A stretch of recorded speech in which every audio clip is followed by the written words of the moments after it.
On the outside, our family looked perfect. 2 beautiful kids, a rich dad, and a loving mom. But that was just a facade. In reality, my dad was a cruel jerk who forced me to wear makeup because according to him, I looked ugly otherwise. I think he enjoyed treating me like garbage because it made him feel powerful and important. To make things worse, he saw my brother as some kind of perfect angel who couldn't do anything wrong. That's why they often teamed up on me. One time my brother came home with an F on his physics exam and blamed me for it. He said, "My sister was listening to loud music, so I couldn't concentrate and study." I responded, "That's not true at all. You are just making up excuses for being a lazy bum." But my dad took his side and punished me by making me clean my brother's room. Ugh, it was so humiliating. While I picked up his toys from the ground and put them into boxes, he threw other toys onto the ground and said, "Pick it up, sis." The worst part was how helpless I felt because no one came to my defense. I was just a kid after all.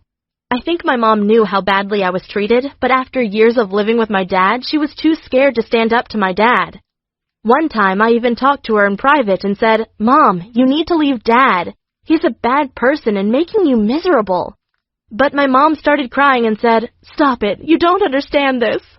I guess she couldn't admit to herself that she had wasted years of her life being married to an evil jerk. I mean, one day my dad even got arrested. It turned out that he had been dating a chick on the side, but not because he loved her, but because he used her credit card to start his own business. My dad got that poor woman $30,000 in debt without her knowing anything about it. But once she found out, she sued him, and not only did my dad have to pay the money back, he also had to serve a 6-month prison sentence. Those were the best 6 months of my life. Suddenly, it was quiet and peaceful at my home, but when my dad came back, the problem started all over again. On his first day, he accused me of being a bad daughter because I hadn't welcomed him back home. So I screamed, "At least I'm not stealing $30,000 from other people. At least I'm not treating my daughter and wife like garbage." Then I pointed my finger at him and said, "You are a criminal. You exploit other people and don't care if you hurt them. You are absolutely disgusting, and I wish you dropped dead."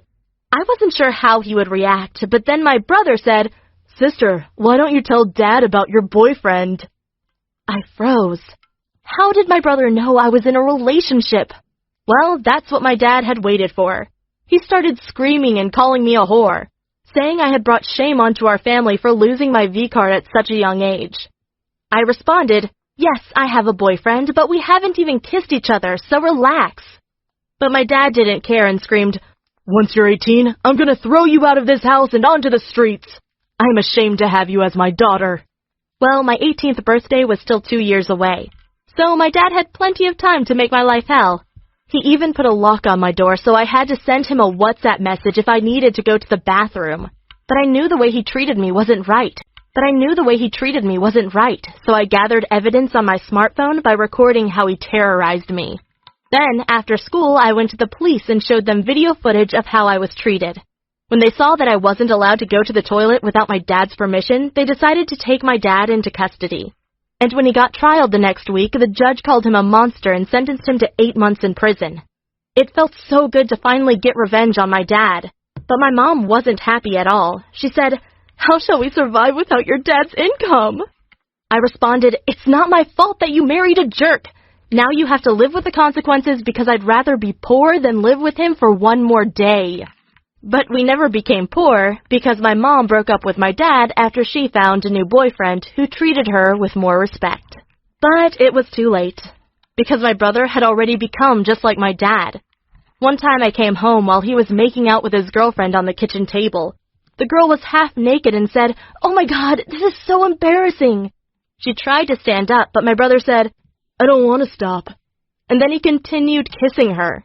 I said, "That's not how you treat a girl. If she wants to stop, you have to let her go." That's when my brother stood up and came over to me. He pushed me against the wall and said, "You don't tell me what to do. Better be careful before I'll slap that arrogance out of your face." That's when his girlfriend pushed him from behind and said, "Let her go. She didn't do anything." My brother got seriously angry, turned around and screamed, "Shut up." Then he pushed her back more and more. I really thought he was going to hurt her, so I jumped on his back and screamed, "Leave her alone." But he just took my hand and twisted it so hard that I started screaming out of pain. He said, "You cry like a little girl." And that's when I had enough and bit right into his neck. What happened next is too graphic and violent to show on YouTube, but my brother had to go to the hospital because I had bitten through some important vein, and he almost died of blood loss. The next day I moved out. I had enough of men like my brother and dad. I swore to myself I would never date a guy again. They were all the same anyway. Instead, I went to college and tried to focus on my studies. But as luck had it, my professor gave me a boy as a project partner. His name was David. He was so full of himself. He said, "Okay, I'm gonna lead this project and you will follow my orders." I wanted to tell him to F off, but he was so confident and smart that I only responded, "Okay." However, he was never satisfied with my work, and he even called me a lazy turtle. But I liked it. The angrier he got at me, the more I wanted to rip his shirt off and kiss him. Gosh, I'd never been so attracted to a guy, so I always dressed up when we met. I said, "So, do you have any plans for the weekend?" while fluttering my eyes at him. He responded, "I'm sorry, I already have a girlfriend and I will take her out on a date." I blushed and felt like such an idiot. When I got home, I immediately found out who his girlfriend was. She had many photos of her and David on Instagram, and they were such a cute couple. I should have felt happy for them, but I was so in love with David that my heart was aching. But one time, his girlfriend came by to give David a folder. And when she saw me wearing a short summer dress and lots of makeup, she immediately knew what I was up to. She said, "So, you are my boyfriend's project partner?" I responded, "Yeah, I am." She leaned over the table and said, "Do you always dress like this?" I blushed, but didn't respond. Then David said, "Don't worry, she always dresses like a hoe." I knew he only wanted to ease the tension, but his girlfriend got angry and said, "Stop defending her. Don't you see that she's trying to seduce you?" David responded, "I know what she's trying to do, but I already told her I'm not interested in dating her because I have a girlfriend." Now I blushed even heavier. This was so embarrassing. His girlfriend said to me, "You tried to seduce my boyfriend even though you know he's in a relationship with me? Shame on you. And David, from now on, you won't meet up with her again." He responded, "I'm sorry, but she is my project partner, so I can't stop working with her." Suddenly she screamed, "If you don't get away from that whore right now, it's over between us." He looked at her and said, "Fine, it's over." I could see how much his ex-girlfriend was hurt, but she didn't respond and just walked away. David said, "I'm sorry, she's always like that." I said, "No, I'm sorry. I'm such a horrible person." Then he looked me in the eyes and said, "Let's stop studying for today and watch a movie at my place instead." Oh my God, I knew I should have said no, but I couldn't resist. I just loved him too much. When we sat down on his couch, he put his arm around me. I'd never had a guy I was attracted to touch me like that. I cuddled myself against his chest, and he said, "Oh, my cute little turtle." I think we were about to kiss each other when his smartphone rang. He took it out and said, "It's my ex." He picked up, and I heard her say, "I'm sorry about what happened today. Of course I don't want to break up with you. I just had a bad day. I hope you can forgive me." But David responded, "No, it's over between us. I'm sick of your endless drama." And then he hung up. Meanwhile, I felt incredibly guilty because I was part of the reason they had split up. That's why I told David, "It's better for me to go home now." Of course he wanted me to stay, but I left anyway. But when I had reached the door of his building, I saw his ex-girlfriend sitting outside on the stairs crying. I didn't want her to see me, so I went back into David's apartment and spent the night there. It was the first time I slept in a bed with a guy. David tried kissing me, but I told him no. However, the next morning, I woke up with David's arms around me, and it felt so good. I turned around, and when he woke up, he said, "There's my little turtle." And then he gave me a kiss. And yes, we are in a relationship now. I'm Sophia, and when I was a kid, me and my family always took trips to the beach. I can still remember how much I loved building sand castles and playing with those cute little crabs. However, one day, I suddenly felt dizzy and noticed that I was completely covered in rashes and hives. I got scared and ran to my mom to tell her that something was wrong. However, my throat was so swollen that I couldn't even speak. My parents saw that I was suffocating and rushed me to the hospital. Luckily, the doctors were able to save my life. But a few hours later, I got diagnosed with solar urticaria, or sun allergy. It means that whenever UV light rays hit my skin, I get rashes that burn like fire. To make things worse, my sun allergy is so extreme that I can't leave the house unless it's nighttime, or unless I'm wearing a big sweatshirt that covers all of my skin. You can imagine how my whole life changed in an instant. The worst thing was going to school, because all my classmates could play on the schoolyard while I had to stay inside my classroom with the curtains closed. I felt so lonely, and I couldn't even go to the cafeteria to eat with my classmates because it had such big windows and no curtains. Suddenly, I was a complete loner without friends. I guess that's why I hated school, but life at home wasn't perfect either. I had to spend a lot of time with my evil brother. We hated each other. We hated each other, and he always told me that my sun allergy was ruining our family because we couldn't go camping or go to the beach anymore. I also had nightmares where I tried to run away from the sun, but it would follow me into our basement. Once the sun rays hit me, rashes would form on my arms, with blue slime coming out of them, and then I would slowly melt like a snowman on a beach.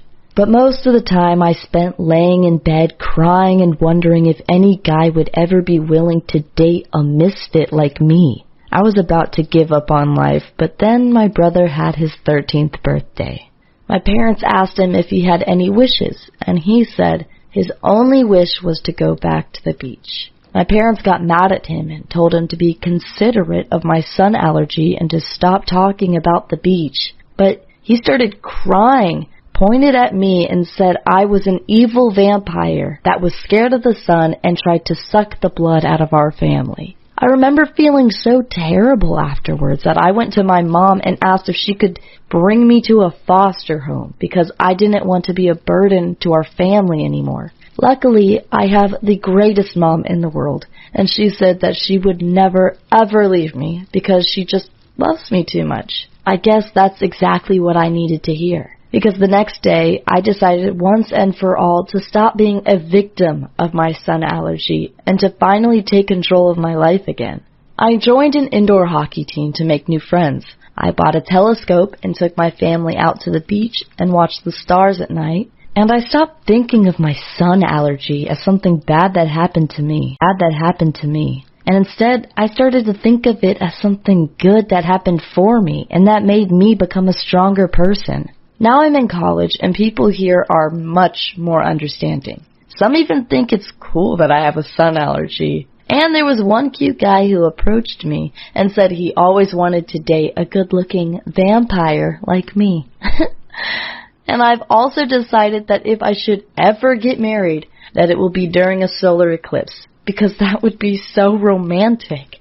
I guess it sounds crazy, but at this point in my life, I'm truly grateful for my sun allergy. It taught me that the events in our lives don't control us, but that it's all about how we react to those events.